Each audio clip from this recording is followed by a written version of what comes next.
مراجعت و پیام من به آن نفرانی است که هر گونه فتنه های شیطانی را می فروشند، مخصوص دکان کشاده هر گونه فتنه های فیلم های خارجی و سلسله فیلم های هندی و ترکی را آورده به مردم مسلمان می فروشند که سراسر همه ترغیبات بی‌حیایی و بی‌حجابی و ترغیبات زنا و فحشا است. العیاذ بالله. با این گونه نفران گفتنی هستم که اولا به خاطر الله از کار گناه دست کشند و توبه نصوح کرده به سوی خداوند بازگردند و برای خود کسب و کار حلال یابند، ورنه در پیشگاه خداوند معاونان شیطان به شمار می روند.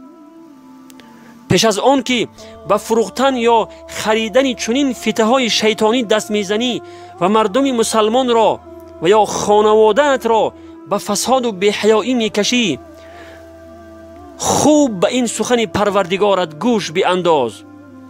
الله متعال در آیه 19 سوره نور میفرماید: استعیذ بالله ان الذين يحبون ان تشيع الفاحشه في الذين آمنوا لهم عذاب علیم فی الدنیا والآخره.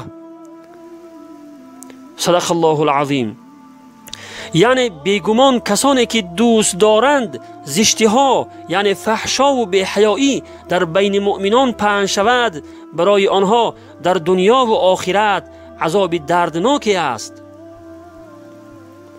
برادران و خواهران عزیز، به این سخنان پروردگارتان خوب گوش اندازید که آن کسانی که تنها دوست داشتند، یعنی خود آنها بی‌حیایی را پهن نکردند، خود آنها دیسک‌های فحشا و هر گونه فتنه‌های شیطانی را پهن نکردند، بلکه فقط دوست داشتند که در بین مؤمنان فحشا و بی‌حیایی پهن شود، خداوند برای آنها در دنیا و آخرت عذاب دردناک وعده کرده است. العیاذ بالله. پس ای شخصی که به خرید و فروش فتنه‌های فیلم‌های خارجی و یا سلسله فیلم‌های هندی و ترکی مشغول هستی، بار هم فکر کرده ای که خریدن و فروختن هر گونه فتنه‌های شیطانی پهن کردن فحشا و بی‌حیایی است و در تحت وعید این آیت مذکور داخل است؟ آیا این را بار هم فکر کرده ای؟ از آن نمی ترسی که روز عذاب خداوند در همین دنیا به تو نازل شود و غضب پروردگار دامنگیرت شود؟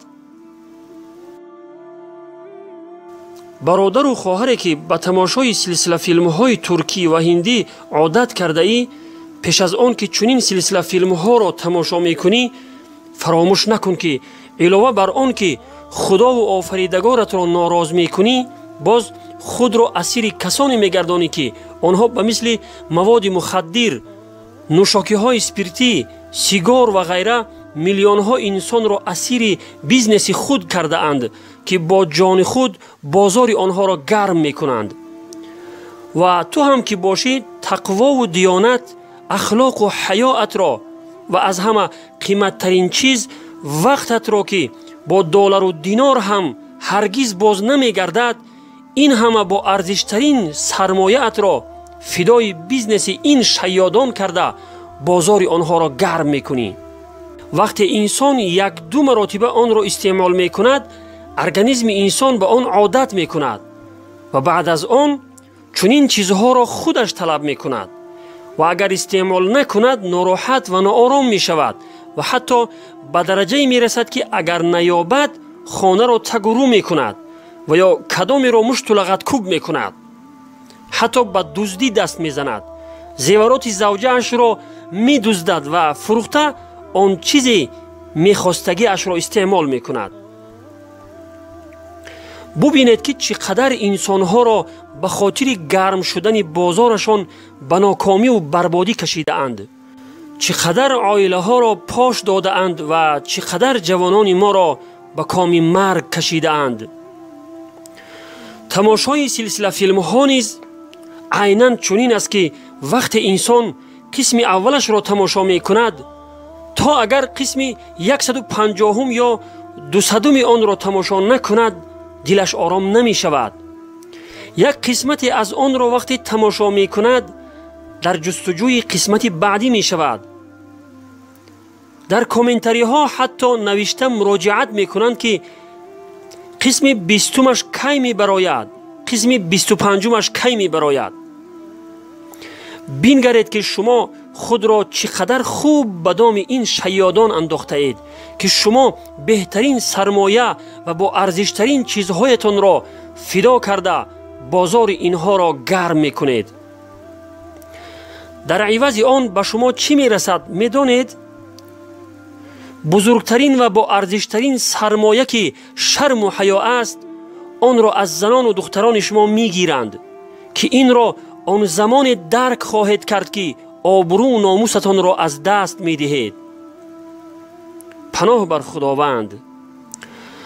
زنان شما را برای خیانت کردن شوهر جرأتمند می کند. عظمت و بزرگی گناه بی‌حجابی، خیانت، بداخلاقی، تنها نشستن زن و مرد بیگانه با همدیگر که این کلید زنا است، بزرگی همه این گناهان را از قلب انسان دور می کند که در نتیجه انجام دادن این گناهان بزرگ برای انسان خیلی آسان می شود و از همه بدترش برای شما انبار گناه را به بار می آورد. العیاذ بالله. از جمله تأثیرات منفی این گونه سلسله فیلم ها این است که می بینیم یا می شنویم که دختر با نقص دیده اش از خانه گریخته آبروی خانواده اشان را برده است. در فلان جا دو عاشق را والدینشان برای نکاح اجازت ندادند و آنها خود را از بلندی کوه به زمین پرتافتند. یا فلانی در فلان جا به خاطر عاشقش رگ دستش را بریده و یا خود را به دار آویخته است. به مثل چنین حادثه ها بسیار می شنویم یا می بینیم، ولی یک بار خود را نمی پرسیم که سبب این همه فسادی در چیست؟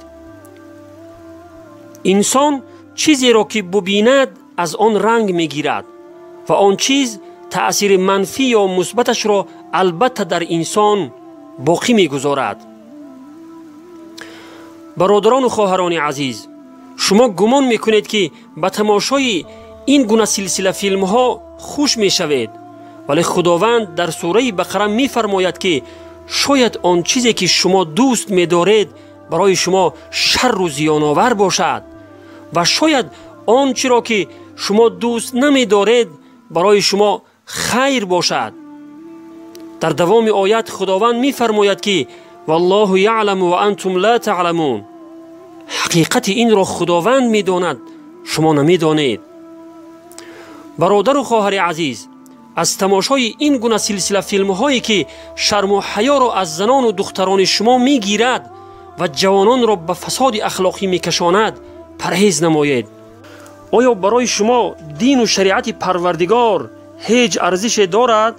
سبحان الله، نخود که حالا هم ضررهای این گونه سلسله فیلم های هندی و ترکی را درک نکرده باشید. این شیادان برای فایده شما هیچ کاری نمی کنند، بلکه به خاطر گرم کردن بیزنس خود حیات شما را به تباهی و بربادی می کشند. این عمر دوباره بر نمی گردد که آن را به طاعت و عبادت پروردگارت صرف کنی. از این عمر خداوند تو را می پرسد که در چه کار آن را گذراندی. پس برادر و خواهر عزیز، پیش از آن که در پیشگاه خداوند قائم شوی و خداوند تو را از این همه گناهان بپرسد، از همه این گناهان توبه کن و به سوی خداوند بازگرد. و السلام علی من اتبع الهدى.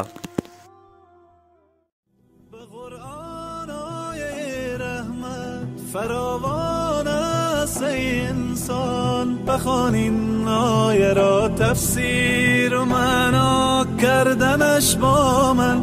اگر عمری گناه کردی مشو نومی تو از رحمت، تو توبه نامه را بنویس و امضا کردنش با من.